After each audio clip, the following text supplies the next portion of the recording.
Hi again then guys, and welcome to another Rivals matchup on Gran Turismo 6, and this particular rivalry is between three perfectly matched rivals. They're all within the same manufacturer, they're technically the same line of vehicles if you really want to look at it that way, and we're running basically from concept car to the newest form of production model, at least which we have available on Gran Turismo at the moment. Now obviously we've had facelifts, numerous of them in fact, since then, but these are the ones that we have access to on the game. And the cars are basically the Audi R8 platform, the road-going or otherwise production spec R8 vehicles. And for the sake of this matchup we are pitting the Le Mans Quattro Concept, the R8 V8 and the R8 V10 in a three-way head-on match. So the question is not only which one is the best on paper, but also perhaps more interestingly, which one's the quickest around a track? Well, let's find out. First up, let's consider the original concept, where it all began. There were, of course, three separate vehicles which came out around the same time from Audi, three concept cars, the Nuvolari, the Le Mans Quattro, and the Pikes Peak Quattro. They all use variations of the same power plant, but for whatever reason have different amounts of power. That doesn't make much sense, but there you go. Now this particular version of the three is the most exotic, it's the most pure super sports or even supercar of the three, whereas the Nuvolari is a more large luxury, say Bentley Continental rival, and of course the Pikes Peak Quattro would go on to become Audi's mainstream SUV, the Q7. And it is by far the most expensive of the three vehicles at 1.25 million credits, essentially a million credits more than the other two cars, give or take a few thousand credits. Now, for that massive increase in price, what kind of advantages, if any, could you expect? Well, the best thing I would say about the Le Mans Quattro is twofold. One part of the same thing that makes it so good is that people don't really use it as much, for obvious reasons. It's more expensive, it's not a premium, etc.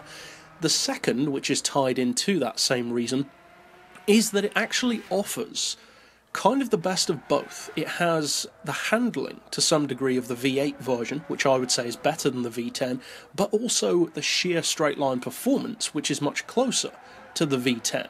Which is, of course, the quickest of the three for pure straight-line performance, not surprisingly given its power. Overall, I would say the Le Mans Quattro is the car for people who like to be different.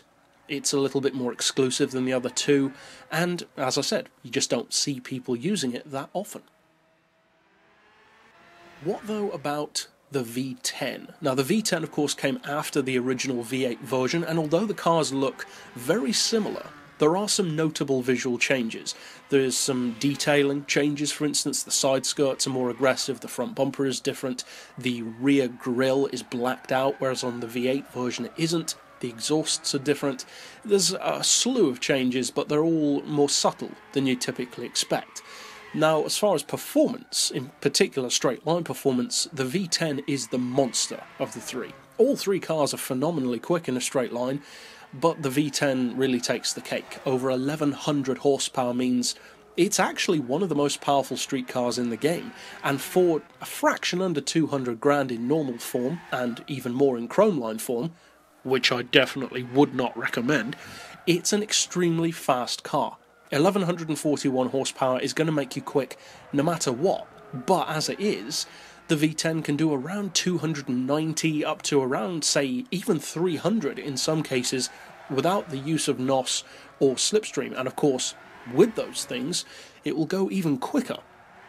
That being said, of course, the V10 is not without disadvantages. I would say it's the trickiest of the three to drive, it's the trickiest to set up without being twitchy, but if you do, it can certainly be quick. It was quicker than the Le Mans Quattro around this track, and of course Grand Valley does require a healthy amount of straight line performance, in particular on the home straight. So what though about the V8, the lesser used production version? Well, I would actually say that without a doubt, this is my favourite of the three cars, not just in the game, but also in real life. I personally think that the V8 version, with its number of very slight visual changes compared to the V10 is just enough to make it a far better looking car, in my opinion. I personally think that this version of the R8, the original production version, is the best looking that they've ever made of that entire line of vehicles. I'm sure different people would disagree with that, but that's just the way I see it. I love the look of the car. I love the fact that it has a more almost rough feel to it with the V8, slightly less power so you can focus on the cornering and the fun a bit more rather than just trying to be fast. I like that. It's more of a pure super sports machine rather than trying to be more of a supercar, and I prefer that. What though about around the track? Because this has no way near the power, in particular of the V10, it's also less powerful than the concept. So how does it fall between the two? Well, it's cheaper than them both at just under 170 grand, and interestingly, and this has happened a couple of times before, even though all three of these cars have extremely high PP levels when fully tuned, it's actually this V8 version which takes the win at 683 pp, which is insanely high for a road car, and the reason why is because it's the only one of the three that can be fitted with a flat floor. Of course, the Le Mans Quattro isn't a premium, so you can't, and with the V10 it's just not an option. So although that's not technically fair, it's a valid point, because it can have it, so you might as well use it. And as a result, as you can see here, it made it quicker by around 2 seconds compared to the other two. What though about on paper? Well, let's find out. Well, as we lay out the car's specs, you can see different ways, some of which we've already mentioned, that certain cars do get a pretty easy lead. For price, for instance, the Le Mans Quattro doesn't stand a chance. It's so much more expensive that, of course, the point is definitely not going to that. Also with power, of course, the V10 has a clear win.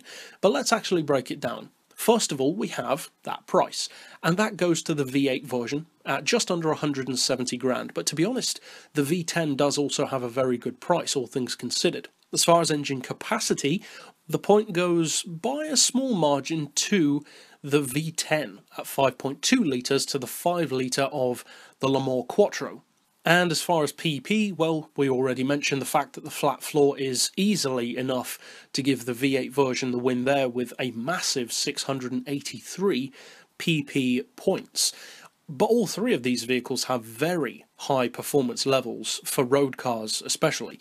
As far as power, well, as we said, that obviously goes to the V10 version by a huge margin. As far as torque though, interestingly, it doesn't go to the V10, but actually goes to the Le Mans Quattro. Not by much, but nevertheless enough to give it the win in that regard. As far as the weight, interestingly, again, the point goes to the Le Mans Quattro concept version at 1,229 kilos, but the weight difference between these cars isn't that much. They all fall between the 1,200 to 1,300 kilo range, again, unless you're talking about the Chrome line, which is inexplicably around 150 kilos heavier.